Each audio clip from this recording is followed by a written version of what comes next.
Hello everybody, this is Terrence Warren, Cisco Tutor Guy, CCNP.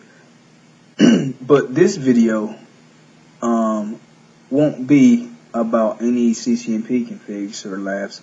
This video will be about the basic configs that you would put on a router or a switch. Like the initial configuration that you would put on it if you took it straight out the box and you wanted to put it in production. This is the config that you would put on them just to get them working. Now, the difference between a switch and a router, one of the differences between a switch and a router is a switch will work right out the box. You don't really have to configure anything because it'll just work. The switches will work and everything. You only have to configure management. So if you wanted to remote to it or if you wanted to do a specific task, then you would configure a configuration on it. But the router, the router won't work out the box. You have to configure it. So let's start with the router. And this is the basic initial config. So this is the command line, and it's always going to, when it on the first boot, it's going to ask you to continue if you want to continue with the configuration dialog, and we always say no because we're going to enter ourselves. The first thing we're going to get into the command line, get into config mode, and I always start with the enable password. So we're going to enable secret. Now you can do either enable and the password, enable password, or enable secret password. When you use the command enable secret, all it does is it makes your passwords invisible and encrypted away. So enable is the command and secret is the command of execution. So what it's saying is anything that I type after the word secret will be the password. So for training purposes, we're just going to use Cisco 1, 2, 3, 4. Alright, so now I've enabled the secret password. If we log out and then try to log back in, it's now prompting us for a password. And there we go. So now we're right into privilege mode. And so usually the next line I start with would be the console port. So it would be get into config mode again. Line con 0. And what this does is it configures the console port for management. So the command is password, and the next word that I type will be the password. So again, we're going to, for training purposes, we're going to use Cisco 1, 2, 3, 4. So now that's the password for the console port. And then when I type in this, login synchronous, login.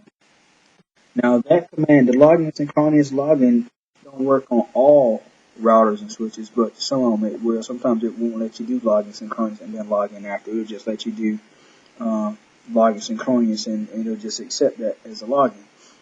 But login synchronous, what that means is sometimes you'll have these interruptions while you're typing. What that does is kind of stops the interruptions while you're typing in the config. So, okay, so we got our login password for the console port. Then we want to put history size. And I don't really know what that does. I guess it's it'll give you 15 lines of the last history that you type. I'm not sure. But I just know it's always, most of the time it's always 15. Forgot a word. History size 15. Alright, and then the next line we're going to use is the exec timeout. The exec timeout is like how many seconds and how many attempts you are going to allow for login of the console port. I'm going to set it for 6 and 20. That means 6 attempts or 20 seconds before it resets and you have to start over. So And that's it for the console port. So, but since we're still in config mode and we have another line, there's the VTY lines. And what that is telnet. So when you configure VTY, it's telnet. So the next command is VTY, no, line VTY. There are 16 VTY lines. And what that means is there's 16 telnet sessions that can be going on simultaneously, at the same time. Now, typically you don't really want to have 16 because, unless you're in a big company and you have a lot of engineers, there's not really a time when you need 16 people telnetted into the same router. So, we're just going to configure 5. And how we configure 5 is 0, 4. Because the router sees 0 as a number, and so 0, 4 is 5 in the router. So we're going to do line VTY 0, 4, so that means we're configuring 5 VTY lines, 5 telnet sessions can go on at the same time. And again, the next command is password, because it's not activated until you assign it a password. So 1, 2, 3, 4. Login. See, now it probably don't happen in packet tracer where there's term monitor on, it'll interrupt your typing when you put in the command. But in real equipment, it does. Alright, so we have our login for the telnet. Next, the same thing. 3. Size. 15. This can be any number that you designate. It's just that in my practice, I always use 15. Exactly. I'm out. So we're going to set it for 8 and 15 on this one. And that's it for the console and the telnet. So we're going to exit. And since this is a router, there's one more thing that I probably should have did. It's the transport input all. What that command does, it not only does it allow telnet, it allows SSH, which is secure shell. It's more secure and it's encrypted. So I'm gonna go back in to the VTY line, and I'm gonna configure that. So, and how we do that is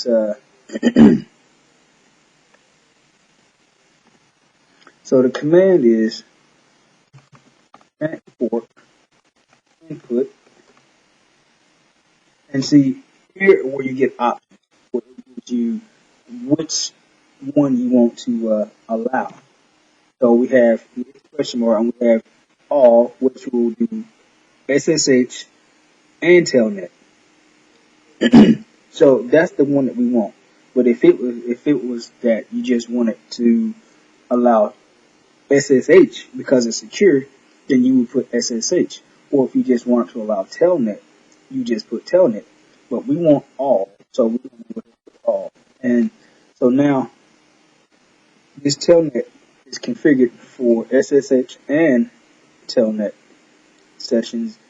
And what I'm reading is 5 can go on at the same time and whatnot.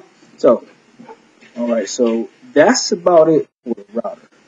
So I'm going to get out of here.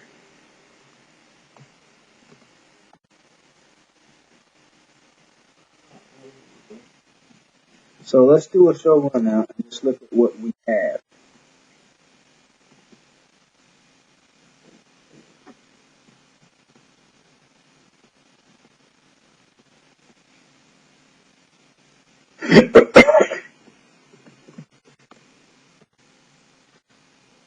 We see here our enabled secret password is encrypted with MD5 encryption. That's what that 5 means right there.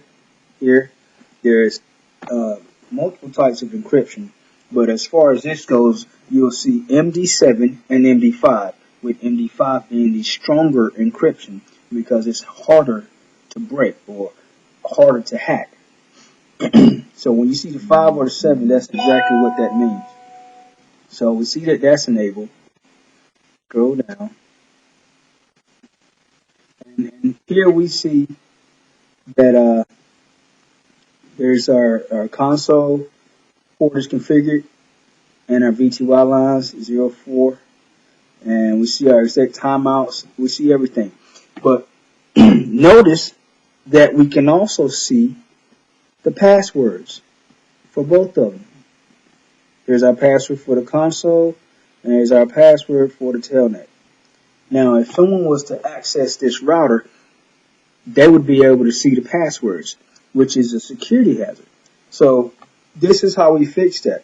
There's a command that encrypts those passwords as well. And that command is service password encryption. Now, I'm going to get back out of here, and we're going to do another show run and see what happens after typing in service password encryption command. If you notice that 7, we have MD7 encryption. Our passwords are now encrypted, as you can see, on both the console line and the VTY lines. So that about does it. That does it for the router. That's most of what we can do for the router. I mean, there's more we can do, but initially, the basic config, this is it. We don't have any IP addresses to assign to the interfaces yet. So initially, this is all we need. I mean, we could go a step further and just open or activate the interfaces. But if we don't have an IP address to assign to them, it's really not that much of an importance. So, okay, so let me just show you so you get a feel of what it looks like. So interface 0/0. That's one of the interfaces. And we're gonna I'm just gonna make up an IP address. IP address 192.168.10.1 255.255.255.0. Now, rule of thumb, the routers will most likely have an IP address ending in .1, while switches have an IP address usually ending in .2. So, if the IP address was 172, it would end in a .1. So it would be like 172.16.0.1. So now we're going to shut this port. And you see the port, the interface has changed state up. Now the interface is activated. So now let's go over to the switch.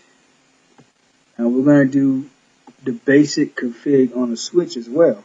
And as you see, it's the same way. There's no config on it right now. But it'll just work. You can take it right out the box and it'll work. Now, switch isn't that much different from the router. Do the same thing. Enable secret Cisco 1, 2, 3, 4. So now we have our enable secret password enabled, and we can go right on into line 0 password Cisco 1, 4 login synchronous login history size. And if you notice, it's the exact same commands as we put in the router. Exec timeout 620 line BY04 password Cisco 1, 2, 3, 4. Login. Login. We don't have to do a transport. We could do a transport input all, but that's usually reserved for just the router.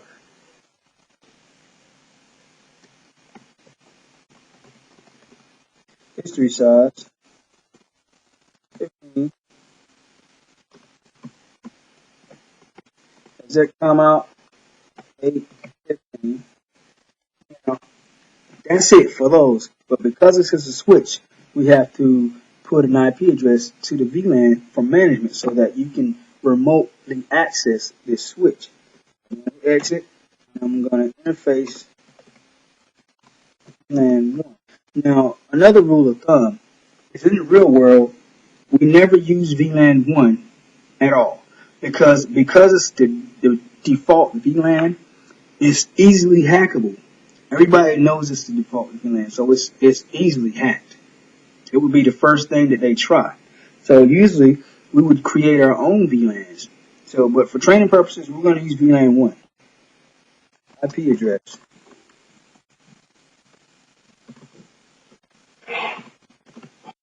And we're going to have 192.168. So we're going to keep it on the same network as the router. 2. Remember I said the switches usually end in 2? 255. We're going to give it a 24-sided notation. 0. No shut. There we go. So we've configured the BTY lines, the console port, and the VLAN, the default VLAN. That's it, folks. That is the basic config, the initial config that you would put on a switch and a router once you take it out to put it in production. I mean, there's one more thing that you can do is, copy, run, start, or write mem, service, password, encryption. So let's do a show run and look at what we've done. You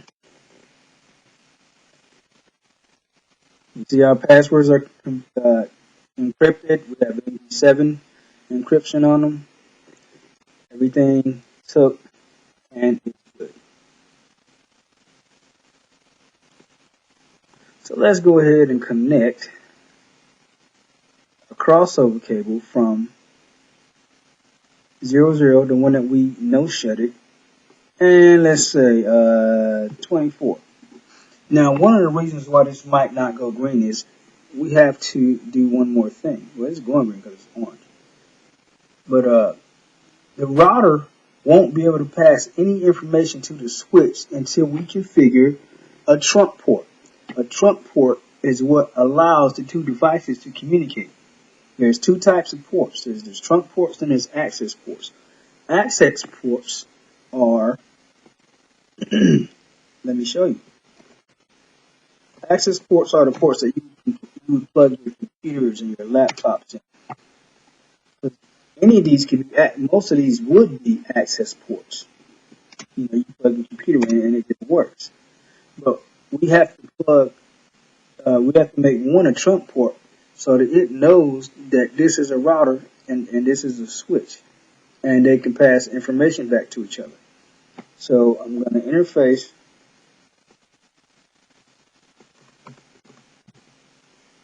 and I use port 24, so it will be FA0/24.